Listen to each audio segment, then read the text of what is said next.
رات کے آخری پہر ہنا کی گاڑی ایک سنسان راستے پر خراب ہو گئی۔ یہ راستہ ایک گاؤں کے قریب جنگل سے گزرتا تھا، جہاں ہر کوئی جانے سے ڈرتا تھا۔ گاؤں والے کہتے تھے کہ اس راستے پر کچھ ایسا ہے جو انسانوں کو پاگل کر دیتا ہے، لیکن ہنا کے پاس کوئی دوسرا راستہ نہیں تھا۔ گاڑی کے خراب ہونے کے بعد ہنا نے موبائل نکالا، لیکن موبائل میں سگنل نہیں تھے۔ اندھیری رات، جنگل سے آنے والی سرسراہٹیں اور سرد ہوا کے جھونکے نے ہر چیز خوفناک لگ رہی تھی۔ اچانک ہنا نے ایک سایہ اپنی گاڑی کے قریب گزرتے دیکھا۔ اس کا دل زور زور سے دھڑکنے لگا۔ اس نے جلدی سے گاڑی کے شیشے بند کیے اور اندر لاک کر دیا۔ سایہ آہستہ آہستہ قریب آ رہا تھا۔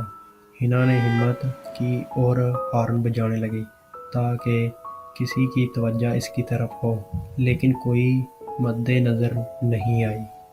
اچانک دروازے پر زوردار دستک ہوئی۔ ہنا نے کانپتے ہوئے شیشہ نیچے کیا تو ایک بوڑھی عورت کو کھڑے پایا جو کہہ رہی تھی، بیٹی، گاڑی خراب ہو گئی ہے، کیا میرے ساتھ چل، قریب ہی میرا گھر ہے۔ ہنا نے ڈرتے ڈرتے عورت کا کہا مان لیا۔ گھر پہنچ کر ہنا کو سکون ملا، لیکن جب وہ کمرے میں داخل ہوئی تو ایک عجیب سی تصویر اس کی نظر میں آ گئی۔ ایک خاندانی تصویر جو نوجوان لڑکی کی تھی۔ ہنا حیران رہ گئی کیونکہ وہ لڑکی بالکل اس کی طرح نظر آ رہی تھی۔ ہنا نے ہمت کر کے عورت سے پوچھا، یہ تصویر کیسی ہے؟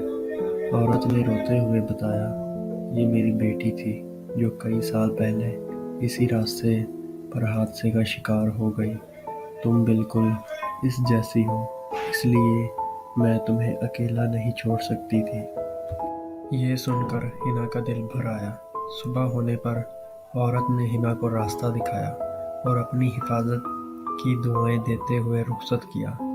ہنا اس تجربے سے بدل گئی اور یہ سمجھ گئی کہ خوف کی جگہ ہمدردی اور محبت رکھنی چاہیے۔